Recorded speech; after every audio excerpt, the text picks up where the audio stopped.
Welcome to today's live webinar, Driving Essential Organizational Behavior from the Boardroom. We are happy that you are here and hope that you are as excited as I am about this topic. So let's go. The purpose of these webinars is to educate, inspire, and empower global leaders like you to help modernize boards and ultimately make boards more efficient. You are very important to this process.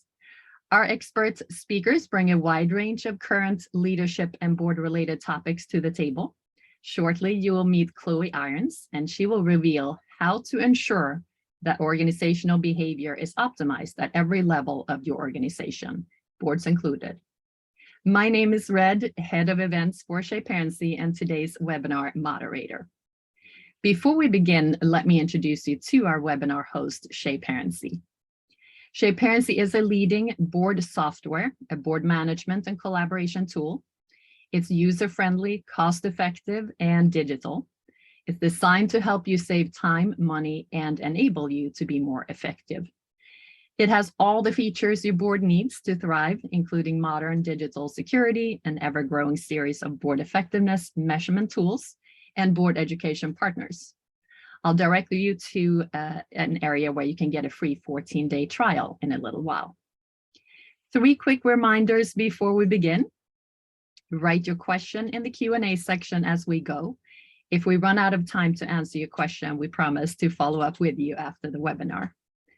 This webinar is being recorded, and you will receive a link to the video recording and the presentation deck within the next day or so. And I know a lot of people are upping their game to become modern day board directors through the globally recognized IBDC.D Board Education and Certification Program. If you are one of them, you are eligible to receive 1 CPE credit for attending the webinar today. And I will show you also how to find this, more information on this board education and certification at the close of the webinar. All right, here we are. I am happy to present today's webinar speaker, Chloe Irons. There is so much to know about Chloe. She's brilliant. Here's my intro, and I recommend connecting with her on LinkedIn following this webinar. I'll put her LinkedIn profile in the chat shortly. Chloe is an expert in organizational behavior with a background and expertise also in global financial services solution. She works with Scotiabank right now. Above and beyond her international experience working in both the US and the UK, she is a graduating MBA candidate with 2 specializations, strategic leadership and global challenges in business. She has a certificate in organizational behavior and industrial and organizational psychology from Harvard Extension School. And there she focused on employee interaction within organizations, as well as improving both the employee experience and organizational effectiveness. Chloe additionally holds a bachelor's degree in psychology from Florida International University. She is a design thinking program advisor at Bellevue College and a 2-time Diversity and Inclusion Award winner for exemplary leadership within diversity and inclusion initiatives. Chloe grew up in South Florida, and her career has been split between New York and London. Here is Chloe Irons and Driving Essential Organizational Behavior from the Boardroom. Welcome, Chloe, to our virtual stage. Hi, Red. Thank you so much for having me, and thank you, Shaparency, for inviting me to share some time with you today and talk about organizational behavior, a topic that's been termed as clear as mud. So my goal today is to help clear up some of that and try to help understand the value of organizational behavior. So we'll cover why organizational behavior matters. So first we'll start with what it is, why it matters, and then how you can harness it. First up, what is organizational behavior? And I'll also refer to it as OB just because it's quite a mouthful to say. So it's basically the study of human behavior in organizations. And it includes the social and environmental factors that affect employees and groups, and the mechanisms that leaders can use to increase employee productivity. OB has a few key elements. So there's the individual, the group, the organization, and then understanding the motivations and dynamics between each of those. There's also 4 elements, but we're mostly going to talk about people today. And understanding how these elements interact means leaders can strategize how to identify weaknesses, make improvements, and govern the progress. If we think about it today, why is it relevant to be talking about employees in the workplace and their productivity? Well, everyone's quitting right now. You have the Great Resignation, an unengaged workforce, quiet quitting. Research shows that at least half of the workforce is completely detached and unengaged. You have quiet firing, where managers can't fire the employee, but they make their lives unenjoyable, unrewarding. You also have burnout. So the employees who are shouldering the burden of all of those who have either left or been let go during the pandemic are shouldering quite a lot. And there was actually a sign at a local restaurant here in Florida where I live right now. And it said, "Apologies for the wait, staff shortages. Please be kind to those who showed up." And I realized the people who are showing up, it's really difficult for them right now, right? Because they're trying to do the right thing, but they just don't have the people to help. There's also generational expectations. So you have a lot of baby boomers retiring. You have Gen Z and millennials who want to work just enough to fund their lives outside of work. And then you have people who want to set boundaries. So untangle their identity from their employer and have more free time. The more we understand about employees, what motivates them, what doesn't motivate them, the more opportunity organizational behavior offers and how to address it and increase their productivity. Now we'll see the Bobs from Office Space. And I have a few Office Space references, so I hope you've seen the movie, and if not, it's worth seeing. If we boil down the reasons why employees are leaving, because there's quite a few and quite a different theories, the 3 main reasons: because they can, because they're upset, and they're exhausted. Employees are basically spacing out and having a case of the Mondays every day. If we look at this chart, McKinsey did a study internationally across the globe to understand some of the nuances why people are quitting without other jobs lined up. These are employees who just said, "We're out." The top 3 reasons with almost equal weight: uncaring leaders, unsustainable performance expectations, and no career or advancement potential. So these are people who want to participate, but they want to know leaders care about them and that they're set up for success with realistic expectations and opportunities. Employees saw companies furlough their colleagues during the pandemic and other business slowdowns, and those who remain had to shoulder more.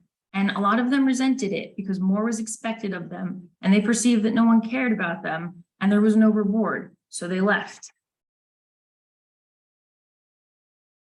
Now, before we get into what we can do about all of this, just know what looks like. And this is not just at the employee level. This is also within the C-suite, because there's a large demographic of CEOs that are also leaving organizations today. People who are disengaged will be doing the bare minimum, decreased productivity, withdrawing, then maybe going the opposite way, becoming cynical, complaining a lot, maybe saying they're quite frustrating to work with, or apathy. And as another Office Space reference, like Peter said in his interview with the Bobs, "You see, Bob, it's not that I'm lazy, I just don't care." And it was a factor of motivation. So what do employees want? We know some of the reasons why they're quitting, what's not motivating them, but then what do they want? So like most people, they want respect, they want purpose, not just filing TPS reports, but some sort of purpose that connects what they do every day to a greater connection with the organization's mission. And this reminds me of a story I read when JFK visited NASA. It was the 60s, I wasn't born, but I read about it. JFK goes to NASA, meets a janitor in the hallway, and he asks the janitor what he does at NASA. And the janitor said, "I'm helping to put a man on the moon." The janitor connected his job with the purpose and mission of NASA, which was to put a man on the moon. His name was Joe Byerly. He took out the trash, kept the building clean, so the engineers and astronauts could focus on their mission. And together, they did put a man on the moon, or staged it, depending on what theories you read. But the point is, Joe believed his job had a purpose. He was proud to do his job and proud to share that with anyone who asked. And the last point is connection, being connected with your company and the people you work with. Joe wanted to help NASA succeed and help the engineers and astronauts do their job by doing his. If we think about what helped workers or what motivate workers to come back to the workforce, that can help us figure out, if we're seeing that in our organization, some sort of strategy we can employ to encourage employees to come back or prevent them from leaving. The most common answer McKinsey found globally was workplace flexibility. That was followed up by comp, sustainable performance expectations, and advancement potential. And it's interesting because the number one reason for quitting was uncaring leaders. But when you look at the motivator for coming back, caring leaders is near the bottom, almost number 8. So perhaps these results mean there's a general acceptance that leaders don't care, but the trade-off includes flexibility, comp, realistic expectations, opportunity for advancement, or maybe this reflects what employees expect caring leaders to provide for them.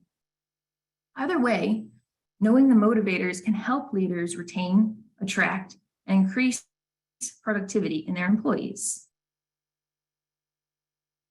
Now, let's focus on how the board can harness that organizational behavior and all the tactics and mechanisms within it. I've noticed in a lot of the other Shaparency talks, people quote Peter Drucker. So I wanted to dedicate a slide to him as we go into this next part of the presentation. And he said, only 3 things happen naturally in organizations: friction, confusion, and underperformance. Everything else requires leadership. And that's one of the reasons why we're here. That's why we're talking about organizational behavior. Your leaders and the mechanisms within OB can help increase employee productivity. We focused a lot on the individual, but now let's look at the group, and then we'll start tying this together, what it means, and how to take some tangibles away from this presentation. If we go back in human history, humans realized there was value in safety in groups. The external environment was full of forces trying to kill us, saber-toothed tigers then, maybe competitors trying to put us out of business now. And as we formed these social groups, we called them communities. And these communities created a sense of safety and belonging. The leaders in these communities set the tone, as they still do today. And in a community that survived, members knew that the other members of that community would protect them, and vice versa, they would protect the other members. This leadership style fostered both trust and cooperation. And these are the foundations that helped us to survive. And again, I know a lot of you might be thinking, well, there's competition and there's facing external threats, and that's all very true. But for the purpose of this presentation and the purpose of employees in the organization, we're looking at the internal, how you foster an environment internally. And then when you have employees working together internally, you can face those external threats together. But trust and cooperation are feelings. You can't mandate them. You can't put a policy in place that requires employees to trust each other and cooperate with each other. You have to foster an environment where they both grow. And that's where leadership and the tactics within organizational behavior come into play. The external factors and forces are things that you can't control, but you can control the factors and the forces inside your organization.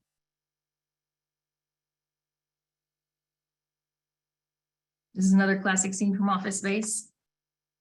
Toxic culture. So organizations that don't have leaders fostering trust and cooperation often get the opposite. They get employees who feel the need to defend and protect themselves from the organization and from each other. They spend more time CYA and defending themselves than they do cooperating together. This is pretty unproductive and usually weakens the organization. It's known as toxic culture, which is a current buzzword, and it means fostering and promoting insecurity, mistrust, and disengagement within the organization. Leaders obviously didn't start an organization to be toxic. They didn't say, I want a really unproductive workforce where people are unhappy. That's never anyone's goal. But why does it happen?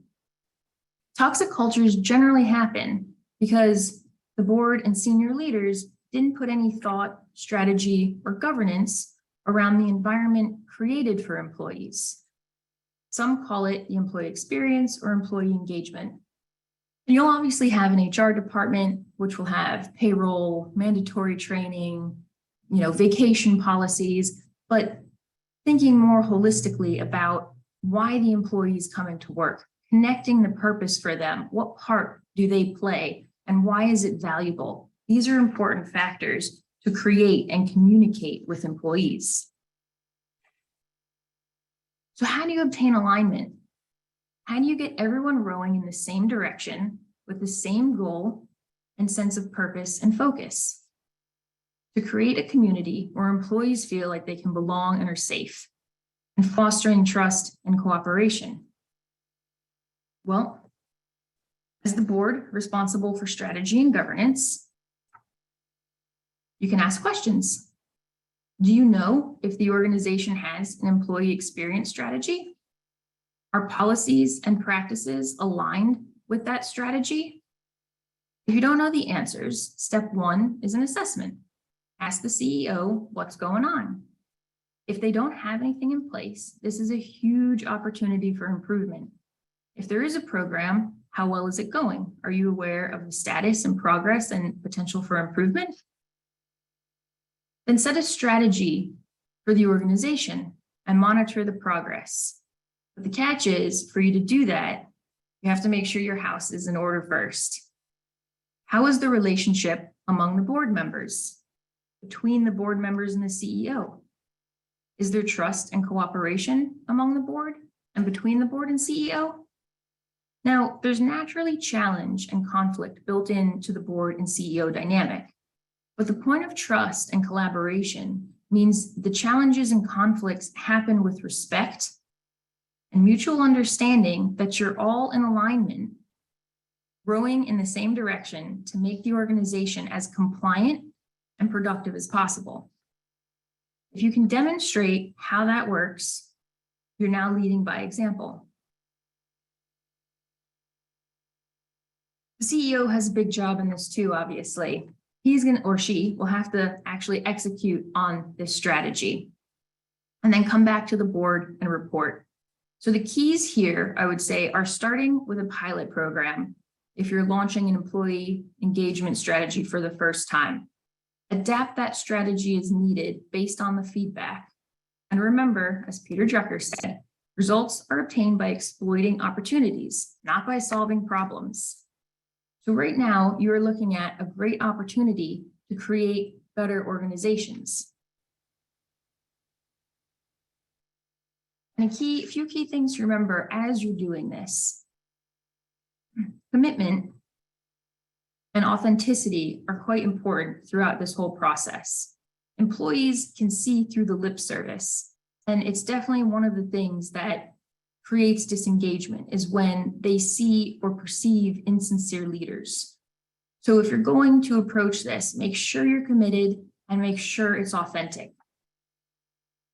One more Peter Drucker quote, I promise that's it. Knowledge has to be improved, challenged, and increased constantly, or it vanishes. And this is a great opportunity to continuously learn and improve the organization.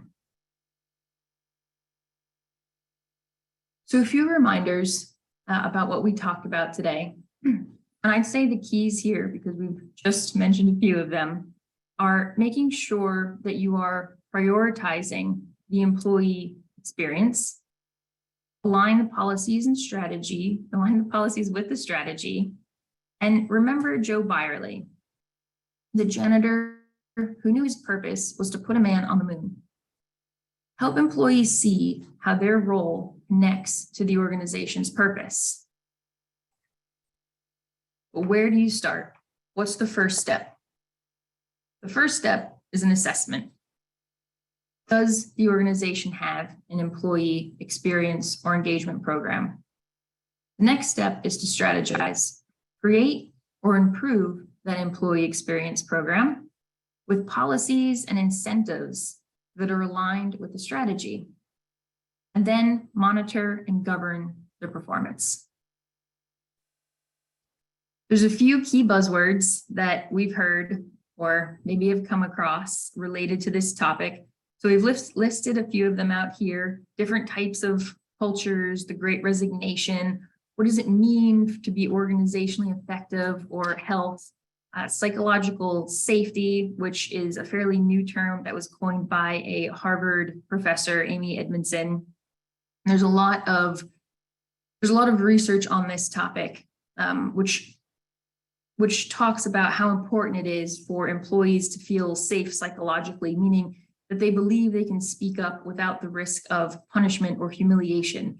And I've seen some of this, in action as far as how leaders create that environment for employees. And it's really just as simple as asking everyone in the room what their opinion is about something. And individuals may feel uncomfortable with that at first, but if you have an environment where, to say, no one points and laughs at them, gives them a hard time for what they said, it gives people an opportunity to develop and feel comfortable and like what they have to say matters and is valuable. So it's a fairly simple thing to do, but it has quite a big impact with employees because they feel heard and appreciated. So I went through it a little quickly because I just wanted to make sure that we talked about the most salient points. Again, my name is Chloe Irons. Please reach out and connect with me on LinkedIn or reach out if you have any additional questions. I really do enjoy discussing this topic. So I'm happy now to thank Shaparency and Red for having me and turn it over to you, Red, for any Q&A. This was really great, Chloe. I appreciate it very much so, and I'm sure our audience did as well. It was super clear and very interesting topic. So I do see that there are some questions coming through also right now, so I'm going to jump into those. So hang on here. Let's see what the first one is. Chloe, how do you get employees to also act as leaders when it comes to living the value and helping to form the culture, all in support of organizational behavior? So that's a great question because leadership is not just the people at the top of the organization. Employees at every level can be leaders, and there's books and articles about it, about leading from the side, leading from behind, leading from in front. So there's a number of ways that you can empower employees to lead, right? They can have accountability, they can be incentivized. There's recognition and reward programs that are really helpful. So when a manager or a fellow colleague sees an employee doing something like that, they can reward and recognize them. And that helps to encourage employees to continue doing that. But I'd be happy to share some articles with you on that after the talk that goes more into that. Great. Is there a link between organizational behavior and strategic management? Yes, definitely. So strategic management is about managing the organization's resources to achieve its goals and objectives. And people are human resources. So you can use strategic management to help implement the organizational behavior tactics. So, things like motivation, leadership, incentives. There's a huge amount of mechanisms that organizational behavior offers to increase productivity in employees, and strategic management is the overlay that allows you to implement those. Perfect. And Chloe, is the Great Resignation just a fad that will resolve itself in time, or do we really need to spend so much time on that topic? Yeah, so that's a good question. Thank you for bringing that up. There are a fair amount of articles.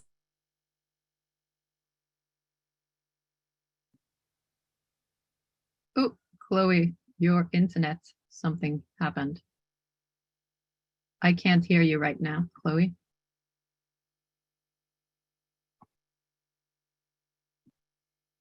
Oh, I don't know where Chloe went.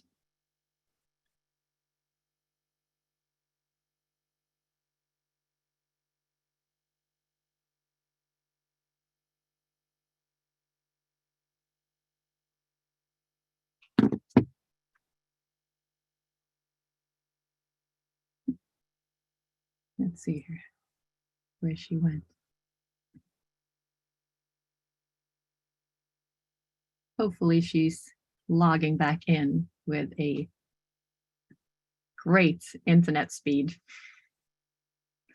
Let's give her a second to do so, and then we'll go back to the questions here.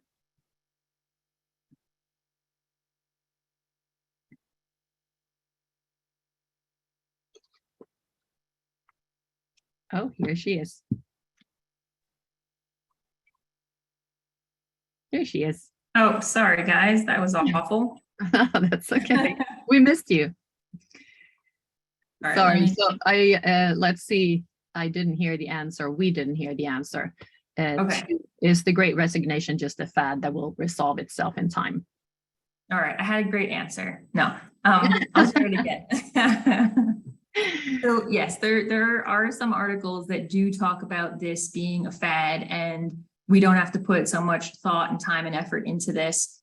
And, you know, maybe that's right. Hindsight's 2020, but the fact that employee disengagement has been around for a long time. I mean, I'll go back to Office Space again. That movie came out in 1999, and it was all about how disengaged employees were in the workplace. So that's not a new topic. And encouraging employees to participate and understand the purpose and the connection of what they do and why they're there and the value that they provide is very important, regardless of the Great Resignation or not. And the reason I talked about that during this presentation is that it's the most topical recent example to highlight some of the organizational behavioral mechanisms. But generally, you know, offering employees the ability to feel connected to their organization will help boost productivity. Great. What type of metrics are commonly used and leveraged by leaders to keep a pulse on their organizational behavior trends? That is excellent. And I'm writing it down because I have articles that I can send you on that. So there's a lot of metrics that can be used, and there's a lot of consulting groups as well that help provide an overlay for all that. So just quickly, some of the metrics, I mean, the most obvious ones, you can look at turnover rates. You can look at specifically, like, go into those turnover rates, right? People leaving. Is it a particular manager? Is it a particular department? Understanding that. One of the other key things is an engagement survey. So you have a number of questions, and I can recommend some questions as well to get the results that you want, that you need to measure. But basically you ask employees, right, what they're happy about, what they're not happy about, what they expect, what's going well, what's not going well within the organization. And from that information, you can see, is there a disconnect between what senior leaders think is going on versus the employees? And then you can put programs and strategies in place to try to improve that. And a lot of it is around perception, right? How employees are perceiving things within the organization. So sometimes it's just as easy as communication and transparency. You know, maybe a town hall every quarter to talk to employees about what's going on in the business, how each unit is contributing to the overall value of the organization. You can also track things like, and offer opportunities like training and development, right? And, you know, it could be through LinkedIn, and LinkedIn can track, it doesn't have to be LinkedIn, just as an example, can track the engagement of the employees. So you can see, are they actually using this? Is it valuable? And then you can see their productivity. Has it actually increased after they took those, 3 Excel courses? Are they producing a higher product now? Are they working faster, working smarter because they're using technology, which is one of the OB strategies, is to use technology to work faster, smarter, better. So the metrics, there's quite a few, and it's great once you start seeing them, because then not only you have them, but then you can benchmark them against other companies in your sector. Some of that is shared publicly. And then you can also see the improvement over time. So you compare them to themselves, and you redeploy these surveys, you redeploy these processes and these programs, and you can see the benefits, or if things aren't going the right way, how to fix that and turn the direction that you want. But yeah, I nerd out over it. So I'd be happy to share some more of those details with you, whoever asked that question. Perfect. What tips would you give to help leaders align their cultures across departments? For example, when one is strong with strong values and engagement, and one is not, and another one is not. Yeah, that's great. So I don't know if you've read Amy Edmonds's book, Fearless Organizations, but in that book, one of the things she mentions is organizations in the whole thing won't always necessarily operate. It's more within the team dynamic where you have that high productivity. So if you have one team that it loves the culture, is productive, is happy, is doing things well, you can do a little case study on them, right? What traits does their leader exhibit and the employees within it, right? Do they feel empowered, like they have control over, their work product, when they can do it, how they can do it, the fact that they can participate, speak up, that people hear them and take their suggestion and advice, right? Versus maybe the culture or the group that doesn't have as great of a culture. Do they have a manager perhaps that, says, this is what you have to do, and I don't want to hear from you as far as like what you think has to be done. You just do what I tell you. So it could be something as simple as different styles within the management of each of those different groups, or it could be the type of work that's being done. Maybe it's a sales team and they're super engaged and they're, competing with each other as far as how many sales they can get. And the other team is like a back office IT team. So it would be a completely different motivator for that team to feel engaged, participate, and increase the culture. So the short answer, see what's going well and why it's going well in the group that is happy and has a strong culture, and then try to not necessarily replicate that in the other group, because the other group could have different motivators, but understand the motivators in the group that's not performing as well or doesn't have as strong a culture, and try to incorporate some of the things that work into that group and see how that goes. And then again, the survey, right? You can ask them what it is they want, what it is they expect. A lot of times leaders think that they solve the problems for the employees, or they have to come up with a process or strategy and give it to the employees. But the communication, the transparency can go both ways. You can ask them what they want, what they need, what motivates them, what's important to them, and they'll tell you. And then you can use that to increase in that group. Oh, that's perfect. Perfect. And then you mentioned that leaders are also overwhelmed. How is the Great Resignation affecting CEOs? Yeah, so again, there's a lot of research and surveys that have been done looking at all levels of employment, and the C-suite is not unique in that they're sticking it out. So during the pandemic, a lot of CEOs stayed and they tried to help their organizations navigate and get through it. But now that we're at the tail end / over, there was a recent Forbes article, and there's research that shows that 70% of executives are thinking about quitting. And the most common reason they're thinking about quitting is because of their emotional well-being. So there's about 650 to 700 CEOs, depending on what articles you read, that say they've left their jobs so far in 2022. And if you compare that to the last 20 years, there's no other time in the last 20 years where that many CEOs have resigned in that period of time. So what you can do about that as a board, some of the OB mechanisms that I didn't talk about are succession planning and mental health support. So boards, regardless of the time or place, boards should really consider having a succession plan in place if their CEO leaves for whatever reason. And then for mental health, you know, sometimes there's some stigma about that, and there's a lot of things in the media where they're trying to change that. But I like to think about it as how athletes train. So athletes, right, professional athletes, they'll train physically for hours a day, but they also have to build in recovery time, because it's while they're recovering that their muscles have time to repair and increase in strength and endurance. So similarly for CEOs, they face burnout because they have huge pressure, right? Leaders have huge pressure, huge stress. They have to make huge decisions. You know, they have a lot of people in the employees who are saying, I want this, I want that, right? So they have a lot on their plate as well. So it's important to think about mental health support and, you know, being the equivalent of like an athlete recovering physically. And one of the other things that they talk about is transparency, right? So if leaders are transparent about the fact that they need to take a break, that there's been studies that show that that actually helps other CEOs feel comfortable saying the same thing, and employees within their organization also recognizing that and saying the same thing. And then those people stay and you get more productivity out of them. That's a great answer. What is the main difference between, let me see what it says here, OB and culture? All right, so that's good. So organizational behavior, and it's in our buzzwords, the culture.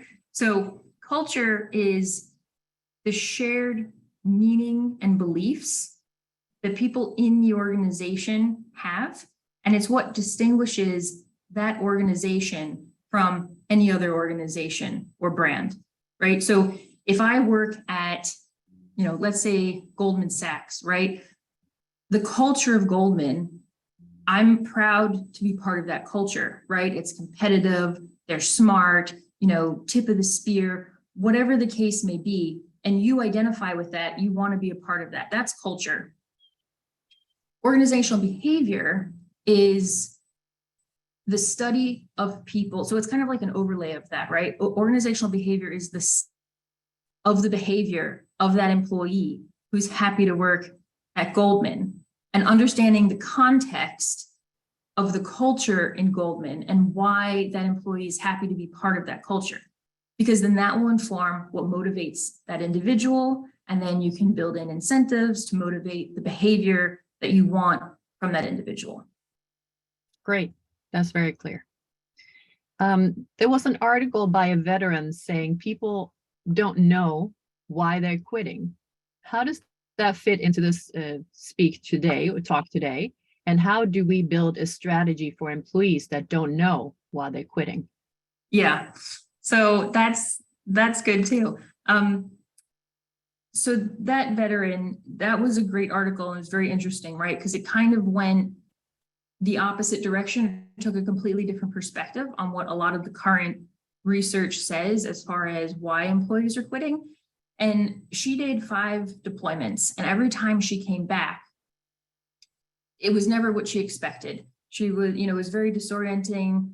Her routines, her patterns, things were different. You know, the couch in the living room was different. It was a nice couch, but it wasn't the couch she remembered. So things change, right? And when you're not there to go necessarily through the change and you just jump right back into something, it can be a little confusing. So as time went on, she started to see that pattern, and it started to get a little easier each time she came back and had to reintegrate into society. So she wrote this article that said, you know, employees basically have gone through a similar crisis as a deployment, meaning they went through a crisis that they weren't prepared for, they didn't see coming, they had no training or coping mechanisms, and how to handle the disruption to their life, of going through the pandemic.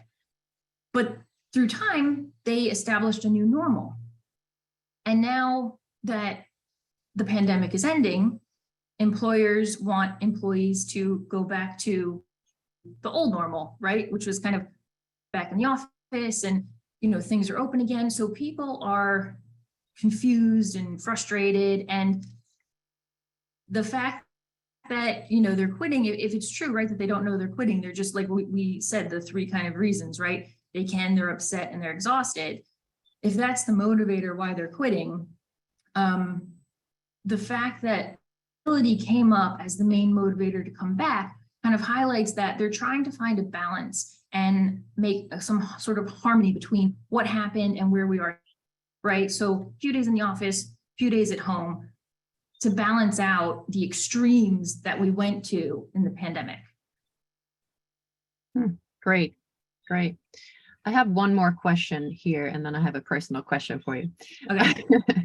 There's a lot of talk about resignations and disengagement, but is there evidence that says how this negatively impacts companies?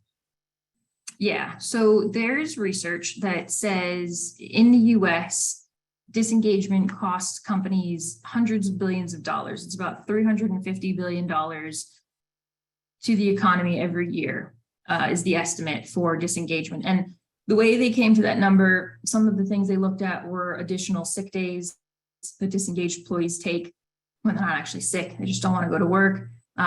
Generally dragging morale and productivity of engaged employees down, poor sales results, increased administrative burden by dealing with increased customer complaints on these people. Yeah. And there's been research links between engagement rates and business performance levels. And it's actually showed that highly profitable companies have 50% more engaged employees compared to less profitable companies. And then if you look at teams, teams with the highest level of engagement have about 20% higher productivity than teams with lower engagement. And then one more little fast fact that I've been reading about. So if you look at the positive side, right? So highly engaged workforce, I mean, not only personally are they happier, but for the companies that they work for, they also increase profitability by about 20%. No, it's very interesting. But this is great. I find this topic, as I mentioned before, very interesting and very up to date. This is something that's very much so talked about today. So I have a personal question for you, Chloe. How did you get into this specific field? What really made you passionate about this OB and this field? Yeah, that's a good question. So when I was in college, I initially started to be a business major, international business major. And as I was going through it, one of the electives I took it was about 20 years ago. And at the time it was called IO-Psych, Industrial Organizational Psychology.